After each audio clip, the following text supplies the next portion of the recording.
everybody. Welcome back to the channel, All Things Business. Boy, I got a good one for you today. This lady is amazing. She's been a coach 17 years for the school system and just 10 schools up under her, athletics. She hails from the Fort Worth, Texas area. So without further ado, let's get her on here right now. Miss Gibson, will you share a little bit of your story and your background? Because you have a lot to say today. All right, Al, thank you so much for inviting me on today. But yeah, my name is Willa Gipson. I hail out of Fort Worth, Texas. And just to give you a little bit about myself, I am a retired educator. I spent 30 years in a school district. Al, I taught, I coached. I was an assistant principal in a high school. Boo, that was awful. All I did was deal with kids who couldn't behave. And then I was blessed the last 17 years to be the athletic director in a school district. I was overseeing 10 schools and I was very, very, very busy, as we all are.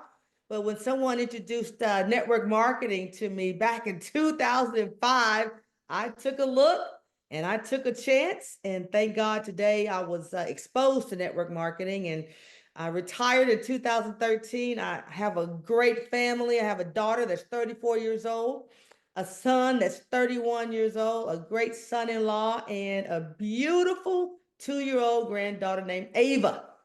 Wow. So let's back up a little bit. You gave us a lot there. So you got started in network marketing 17 years ago. It'll be 20 years in January, Al. January Wow. 2005. Wow. Now, I know we got network marketers out there watching today. We got people with just real estate backgrounds who are looking at network marketing or in real estate, and also traditional owners. Tell us why a coach with all that under your hat and 10 schools to take care of all these kids, and what made you take a look at the industry of network marketing? Well, because I was looking for ways to make extra income and really didn't know the channel, to get that done. So I looked at network marketing because, well, several reasons, Al. I saw I could help people. I saw I could earn some significant income. I saw that I could really leave something for my kids and my grandkids.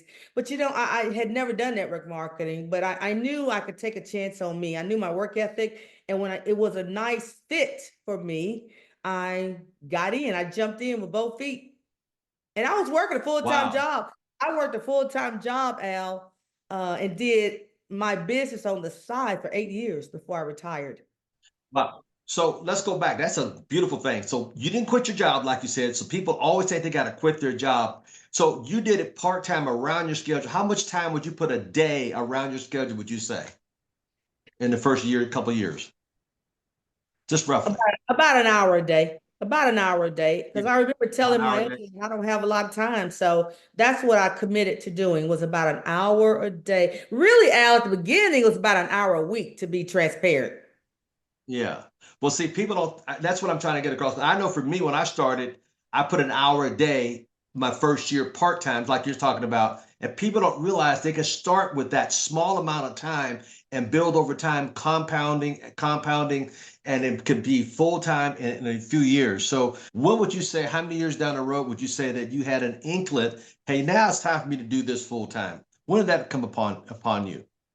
Honestly, Al, because the business grew so quickly from a home meeting, I knew I had an inkling about 6 months in that I really would Wow. like to try to do this full time. But at the time, I couldn't leave my job at the time. But really, I had a pretty good idea in about 6 months in, because everything just exploded so quickly. And I don't want to, misinform anybody thinking everything happens really quick. But in this case, it did, through a home meeting. Yeah. So that's how I really got started at the beginning. That's a beautiful thing. 6 months for some people 2 or 3 years. Took me three to go full, and it took you 6 months to do it. But I want to let people know that it varies depending upon the person you are and the commitment level. Like you said, you were committed. You were committed going in. And a lot of people kind of halfway, they do the hokey pokey, put one foot in and give one foot out. But you saw it like, I need this, and I'm gonna make it work. Yeah, because really, Al, in my when I make a decision to do something, I really don't play around with it. When I see the value of it, I'm all in. Even though I had a full-time job and I told my kids, hey, I may miss a ball game or two, but I'm doing this for us. So, I'm not one of those who puts a little toe in and sees if it's going to work, but I was all in, both feet. I love it. I love it. No hokey pokey for you. And that's another thing I want people to understand. If you go in committed, don't go in halfway, go committed and go all the way in. So this is very important because you said something several times already, home meetings, especially today, people can use Zoom and be in 4 or 5 different states without even leaving the comfort of their home. So how would you compare it then to now? What would you say to people? I would say you got to, if you're just relying on Zooms, that's not enough.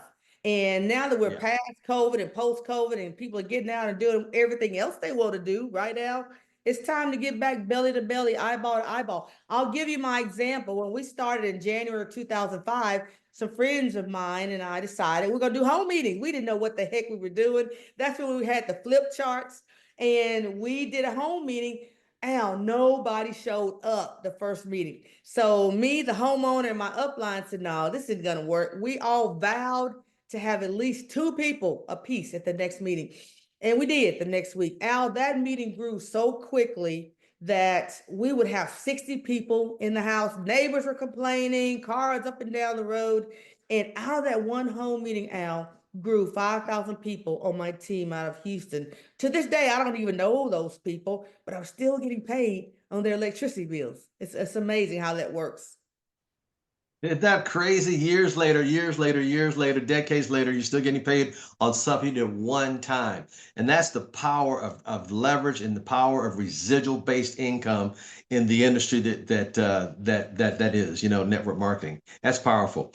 What would you tell somebody about was thinking about getting started in network marketing? What would you say to that new person today that's thinking about, hey, I need extra, my job's not cutting it, I got more degrees than the thermometer. They lied to me. I don't like my boss. What would you say to that person? Oh, I would quickly say, when I hear all those kinds of things that they're experiencing, I quickly say, hey, I have something that you might be interested in. Let me show you something. Give me 15, 20 minutes, and this might be an answer to all those ailments that you just described to me, because I think it's really important to listen to people and see where they are in life. And if we have an opportunity that we can share with them, that's what I believe we're obligated to do. So if somebody's Yeah. looking to get into network marketing industry, I tell them I have something they might be interested in. And then once they're in, Al, I ask them, do I have your permission to push you? Because you just told me what you want, this. So now that I know what you want and what you're seeking, do I have your permission to push you so we can help you reach those Yeah. goals? Yeah. Because we find a lot of times people get in and they get lackadaisical. Is that it? Yeah, Yeah, at the exactly. beginning, people are all excited, right? When they see it, they think I can do this, they're excited, they start plugging in. But my deal now, not only do you plug in at the beginning, but you got to stay plugged in. This is not going to happen overnight. So if you're thinking this is going to Yeah. happen in a month or two, more than likely it's not. So you got to stick and stay. Now, you said something that is really important. You encouraging people, listen, I'm here to push you, but I'm also going to take work. And it's not going to happen overnight. So you're setting their expectations in the right manner. And that's what I love about what you just said, because a lot of people have this expectation you're going to get rich tomorrow night. That's right. And I don't play judge or jury. I really don't know who's gonna blow it up and who's not. And people think will, won't, and the opposite. But yeah, I try to impress upon people. We're gonna do this together. This is what we got, a system, because I love systems. I'm an old coach and an athlete, Al. So systems are good for me. If you show me the systems and the X's and O's, I can execute that. So when I talk to people, I say we're gonna follow the system together and we're gonna get this done together. Just be teachable and coachable. Oh my God, you said my loving word and hit my heart. Coachable. That's got to be coachable, especially Yeah. coming from a coach. He's got to be coachable. I found through the years of 35 plus years of doing network marketing, coaches seem like they always just rise to the top because they understand dedication, commitment. They understand they got to stay on the field with their players, and they're good teachers as well as implementers. So I want to commend you for that. So looking back, what would you do differently if there was anything differently you would have done to get you where you're at today? People often ask me that question, and although I was running pretty hard, telling my upline I could do an hour a week when I was working that full time. I was working 70 hours a week. My kids were in school. I was teaching Sunday school. And I told him and them I could do about an hour a week. But looking back, Al, I had more than an hour a week. When it really comes down to it and what's really valuable, I would have probably doubled my time early on to get a little further quicker. So that's what I probably would have done when I look back on it. Yeah. Well, going down that road of thinking back in the past, was there any kind of regrets or something there, or nothing at all? Or Yeah, there's some regrets I have. A main regret that I have.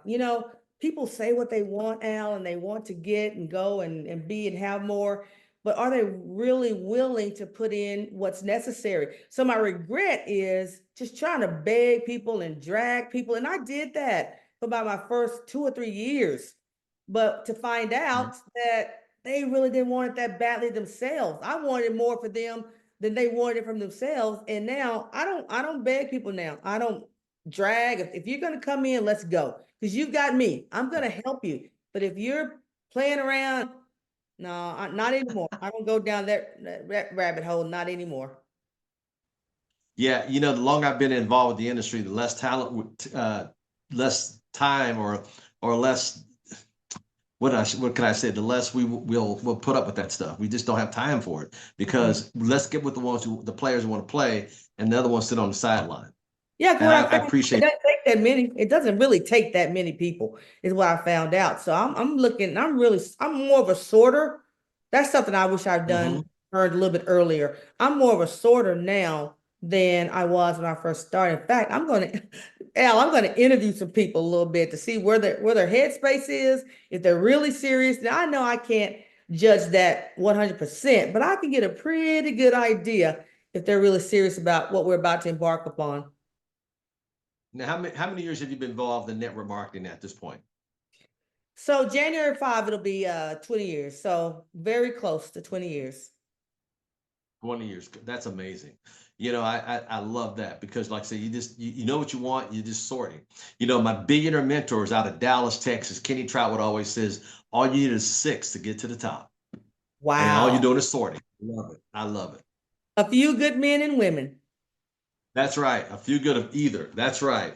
So, with that said, as you look at now, we're turning the corner into a new year's coming up down the road, or mid year where we're at today.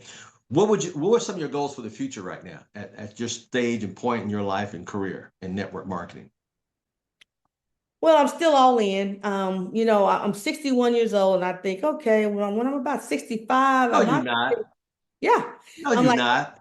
yeah, I am. When I come down to Dallas and Fort Worth, I'll be there in a couple of months. I'm gonna card you. You're not 61. What a blessing. It is a blessing, but at some point, network marketing, and I'm all in still, but I hope at one point I can say, okay, Willa, you've achieved X, Y, Z. Now it's time to just really kind of chill. Not ever quit, because I'll never quit it, but at some point want to kind of back off a little bit. So my future plans and goals, the more people I can help, because that is my passion, Al, that's my mission. The more people I can help, of course, is going to help me. But those are my future goals, just to keep driving, keep peaking, keep sorting, and see who else is looking for Willa Gipson to help them reach their financial goals, their goals of time, freedom, and whatever else, other goals they set for themselves. So that's all I'm looking down the future.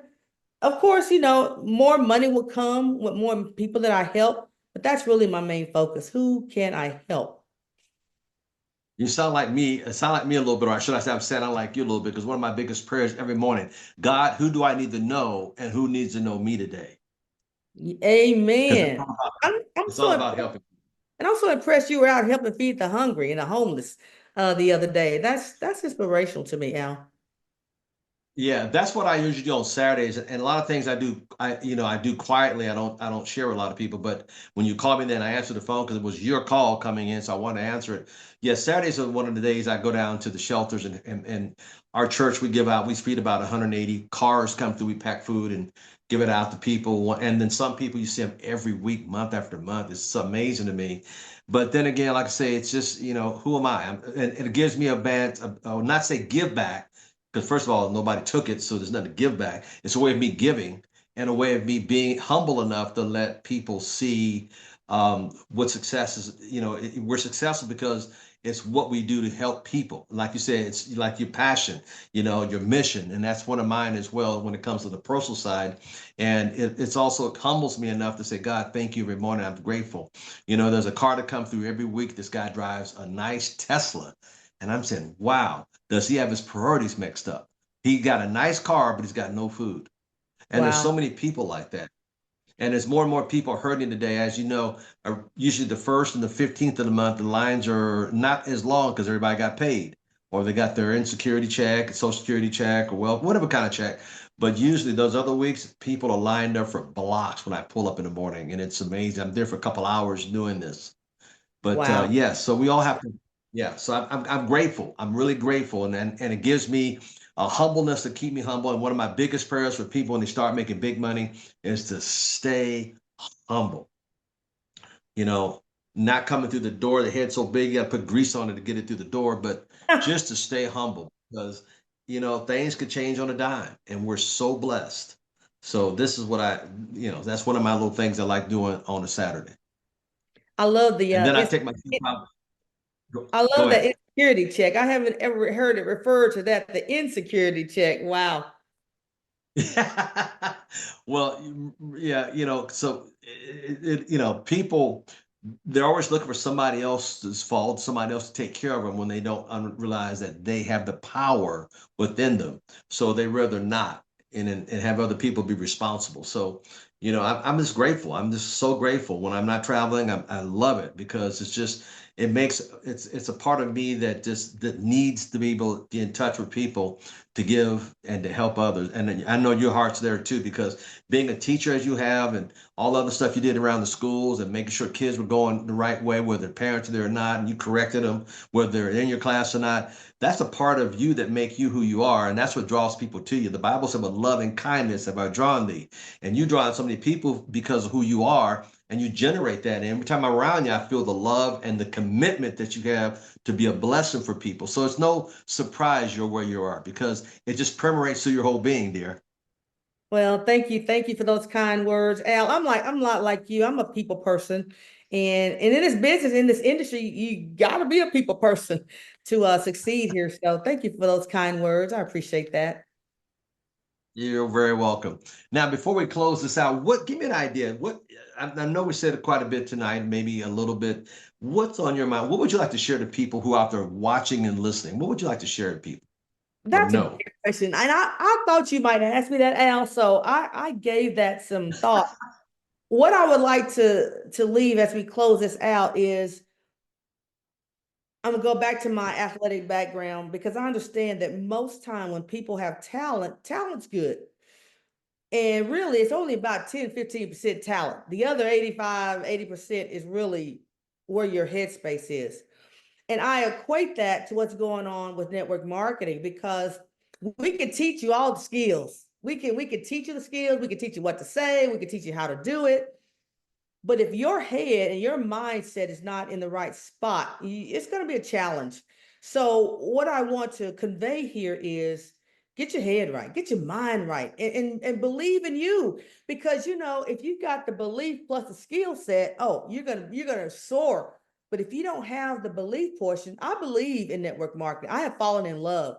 I never thought I'd say that, but I have fallen in love with network marketing because I have seen what it can do for so many people in their lives. So if you believe that you can do this and have a strong belief system, let's go, let's do this because there's so many teachers, trainers, upline, sideline, downline that want to help you.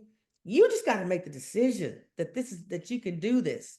So that's kind of what I wanted to say, in my concluding comments, Al. It's just it's a mindset. Because when people are saying no, and those things are no don't work, and that's a pyramid, and that's a Ponzi, all the thing, all the noise we hear. I just get rid of the distractions.